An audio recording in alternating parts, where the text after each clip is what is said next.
Hello mga idol, magandang hapon sa inyo, Luzon, Visayas at Mindanao. Ngayon mga idol, kumusta po kayo sa buong maghapon? Sana po tayo ay natapos ng maayos ang ating mga kanya-kanyang trabaho. Okay mga idol, dumako na po tayo sa mga balitang balisngaga. Sa ibayong dagat, isang buntis binaril, pitos nakailag. Abay luko ano? Kailag pa nga. At sa may parteng Lucena, Quezon, bulag na naksak dahil nagdilim ang panangin.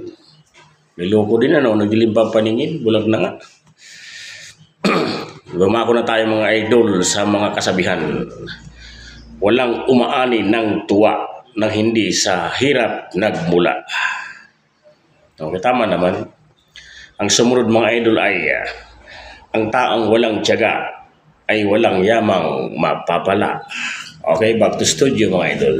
Thank you.